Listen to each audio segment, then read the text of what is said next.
I didn't expect you to gossip about me. That was the title of my dissertation that I wrote to complete my doctorate program at Michigan State University. So I know I have this long, thank you, go green. I know I have this long name, but you can just call me Dr. Amanda Allard. I got married and I became Amanda Schuster. So, gossip is something that we all do, like Father Neil was talking about. But before we get into gossip and what it is and what it isn't and how it impacts our lives and how it relates to the Bible, we have to talk about my story and how I even got to studying gossip, because how does one even fall into that? I started my academic career at Concordia University of Texas, and I didn't know what I wanted to do. I was like most 18-year-olds, and I just knew I wanted to play softball. Well, I fell in love with psychology. Great. I know exactly what I'm going to do for the rest of my life. I'm going to study psychology. And then someone told me, you have to get a master's or a doctorate. And I said, I am never, ever, ever going to graduate school. Absolutely not. And it's a funny thing, right? Never say never. And God has a funny sense of humor because he leads you where he needs you to go. And so I was like, you know what? The next best thing is communication. And I didn't even know that communication was a field of study. And it's actually one of the newer ones. So it's only been around for about 50 to 80 years. It hasn't even reached the 100-year mark of being studied. Yeah, I know, crazy, but we do it all the time, right? And I was like, okay, communication, and there's a science behind it, and it's making my life better. Great. That's what I'm going to study. So I majored in it. Well, then graduation is approaching. And I got to figure out what I'm going to do with my life. And I read a statistic somewhere saying that by 2030, which is right around the corner, you're going to need a master's.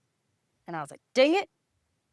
So I was like, all right, I'm going to go to grad school. I'm going to knock this out of the park, and I'm just going to be done in 2 years. So I went to Michigan State, and I was going to study supportive communication. And I wanted to know how the messages that we send to people help them alleviate acute stressors. Great. That's what I want to do. But I fell in love with teaching. And I taught in the business college, and I taught in the comm college, and I absolutely love making an impact on young adults' lives. Great, I'm going to go be a professor. That's what I'm going to go do. And so I apply to my doctorate program, and I get into Michigan State. And I also am realizing that the guy I'm with for 6 years is not the guy I'm supposed to marry, right? Ooh, yeah, ooh. So I made the decision on January 1st of 2020 to break up with him.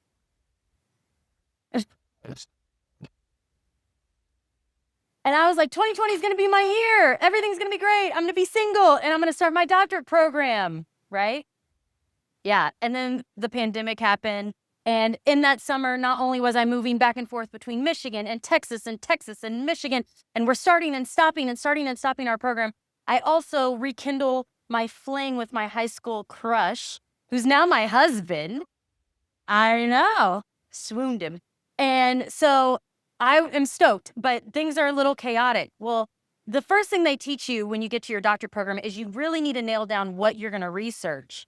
And I didn't know. I wanted something I was passionate about, and I didn't want to do supportive communication. And my husband and I went to a barbecue in the afternoon in 2021. So we've been dating for a while. And we leave, and that night at dinner, he looks at me and he says, I have something I have to tell you, and I don't know how to tell you this, but I overheard one of your close family members gossiping about your breakup to a distant family member. I know, just, oh. And in that moment, I felt all these emotions: hurt, anger, sadness, rage. Didn't want to talk to that person. And of course, I cried. And I go to the bathroom, and I'm crying. And I'm wondering, why am I crying? Is it because I'm not over my ex? That's not it. Is it because, this is surprising? No, this person has done this before in my family. And then I was like, no, it's because they gossiped about me. So I did what every graduate student does when they don't understand themselves. I went and read an article. And I was like, what does the research say about gossip? Because I know what the Bible says. I know what my grandma taught me. So what is it? And when I started to deep dive into the literature, I was floored that gossip had rarely been studied and that it had only really been looked at in terms of corporate America communication. And I was like, this makes absolutely no sense. Talk to anyone and they're like, oh yeah, there's gossip in my family. There's gossip in my friend groups. So why has it not been looked at? And that is where the journey to understanding gossip started for me. So now that we know the story of how I got here to studying gossip, it's really important that we know what gossip is and what gossip isn't. So the textbook definition of gossip is the evaluative communication about an absent third-party member. It's an evaluation, it's an opinion about someone who is not in the room. Gossip is often confused with feedback and rumors, but here's the difference. Feedback is an evaluation, but it's said to your face. Rumors, there's an ambiguity about it. There's this level of untruthfulness. How can you tell me that it's my opinion of someone being smart or dumb is truthful or not truthful? So an example of a rumor would be, I heard a rumor you're pregnant. Is that true? Is it not true? Right? That's not an evaluation. So those are the kind of the top three that when I started studying gossip, people were like, what's the differentiation between them? So now that we know what gossip is and gossip isn't, it's also important to note that gossip can be both positive and negative, which is weird to hear, right? Because we always think of gossip in a negative light. But it's valence. So positive gossip is socially approved behavior, whereas negative gossip is socially unapproved behavior. So for example, if I come out and say, my husband is an amazing guy, you don't need to know my husband. You just know that it's a social norm and a stereotype to be a good husband, and I'm speaking positively about him. But we would never consider that to be gossip, even though that's an evaluation I'm spreading to all of you about an absent person. Versus if I said, yeah, my husband's a ding-dong. That is negative gossip because he's not here, and we can all know that it's not really good to be called a ding-dong, right? No, it's not. And so gossip can be positively and negatively valenced. Now, we know what gossip is, we know what it isn't, but what's the history of gossip? It's been around for ages. Why hasn't it been studied? What have we been doing with this concept of gossip? So gossip has this evolutionary aspect to it. And what I mean by this is that it is stated in some reports that almost 70% of all of our communication is gossip. Yeah, I know. And now you're going to start seeing it when you go out. You're going to be like, yep, that's gossip, that's gossip, that's gossip. Gossip is something that we have been given by God as a form of communication to help us move society along. Let me explain.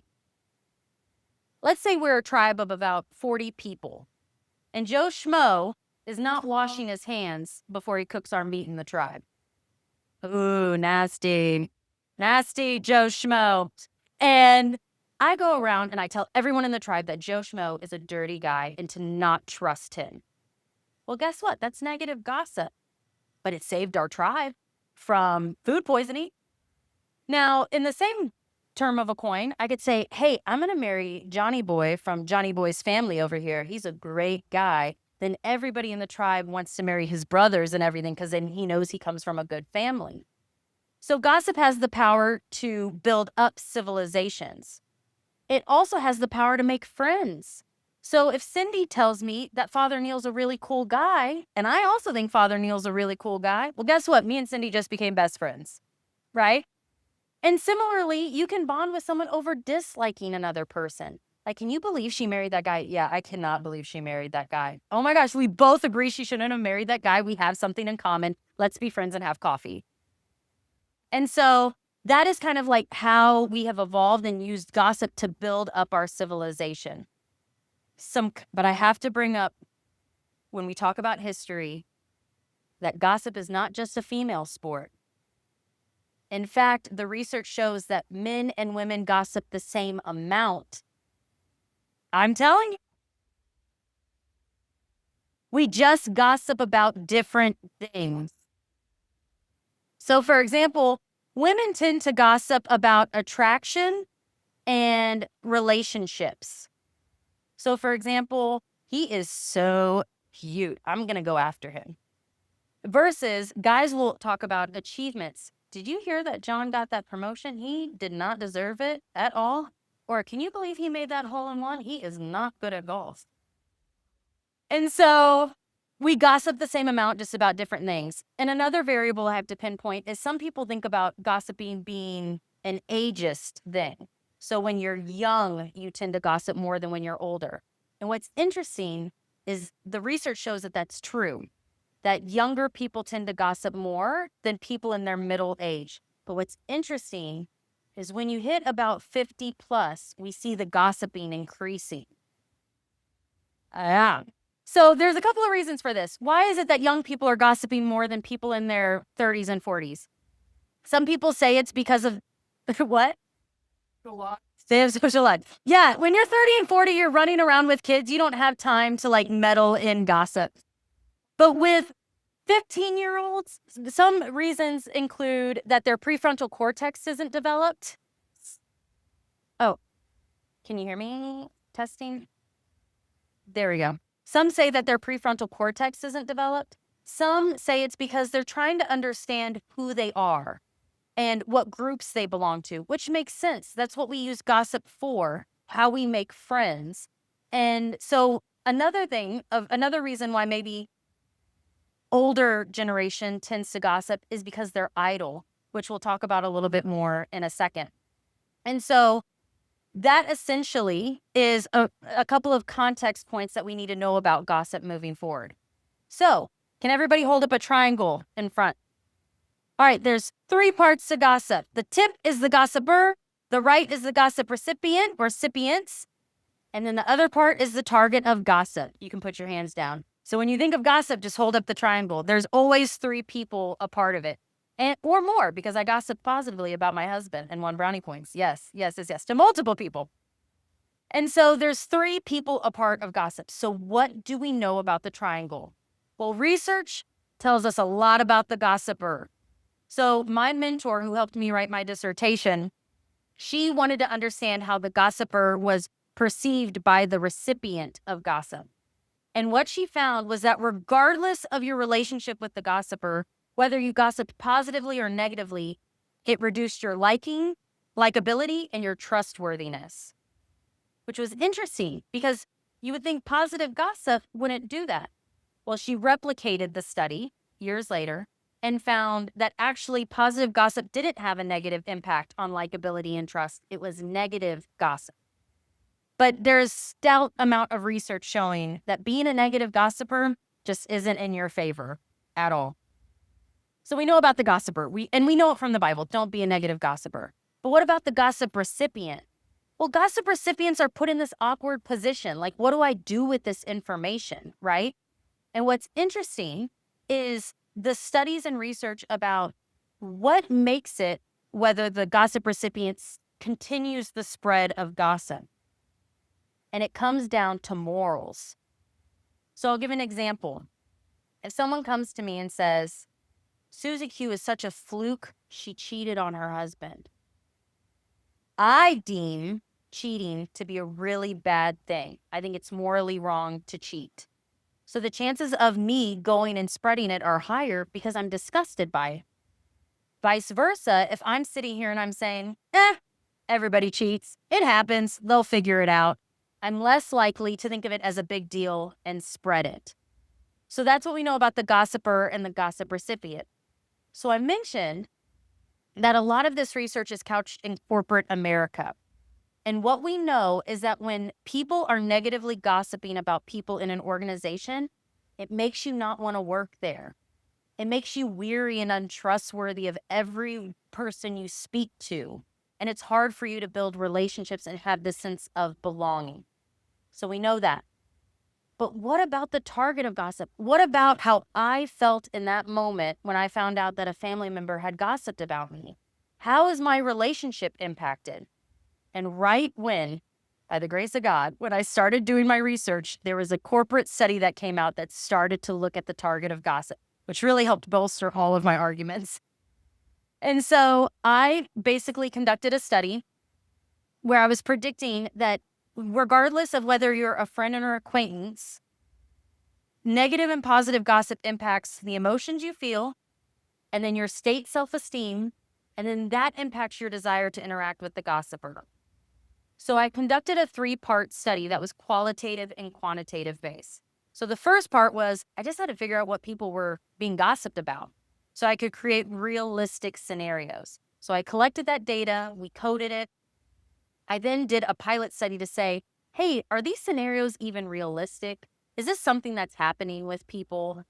Checked out, it is, and it was good. So then I employed those scenarios in the main study, and ultimately what I found was what I predicted.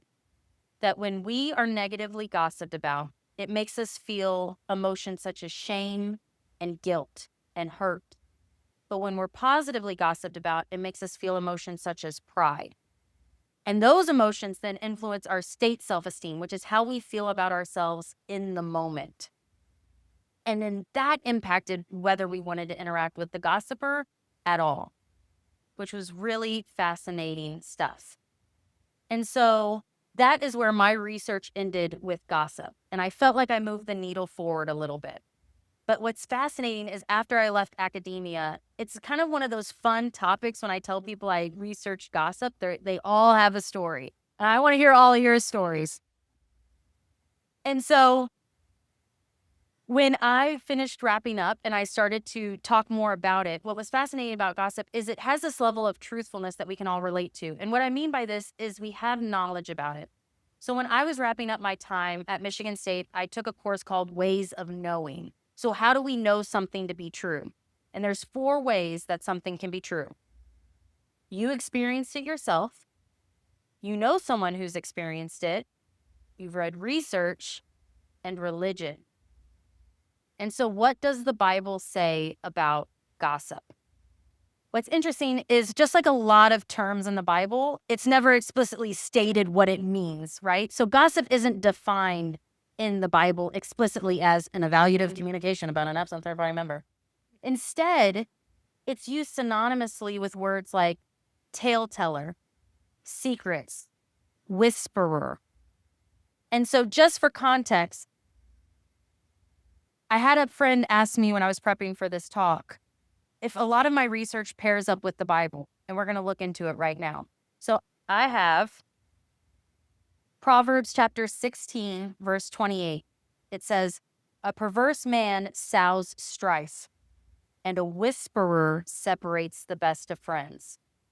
Which we know this from the research that if you negatively gossip about someone, it has the power to tear the relationship apart. Similarly, Romans chapter 1 talks about backbiters being worthy of death. Yeah, pretty intense. And then the one phrase verse that actually explicitly states gossip is in 1 Timothy chapter 5, and he's talking about widowers being idle. And he says, and besides, they learn to be idle, wandering about from house to house, and not only idle, but also gossips and busybodies, saying that things which they ought not. Yeah, it's really intense. So obviously we don't want to be gossipers and backbiters, but why did God give us a tongue? So if you go to the book of James, he's the one who talks the most about the power of the tongue. And he uses things like it's the bit in the horse's mouth as a metaphor in trying to illustrate that the tongue is tiny, but it has the power to do really harmful, big things. And he also talks about how the tongue can lead us to fire if we're not mindful of it. And so, again, why did God give us this tongue if, it just like really can condemn us, and we're all going to be judged by what we say when we meet our Maker at the end of our lives. But just like a lot of great gifts God gives us, humans tend to muck it up, right? Yep. So God gave us a tongue because it is the power of life. It has the power to soothe and be the tree of life. And in fact, it's Proverbs 18, chapter 18, verse 21 that refers to it as the power of life, and chapter 15, verse 4 that its soothing tongue is the tree of life. And so we all have the power to do good with our tongue. And if anything, if you need to gossip, gossip positively, because at the end of the day, it's just speaking kindly about people. I came into this talk with two goals. One, I wanted to expand your knowledge and understanding of gossip and how it related to the Bible. I think check, check, check, check. And two, I want to connect with all of you. And so at this time, I want to open up the floor for any questions you may have about gossip.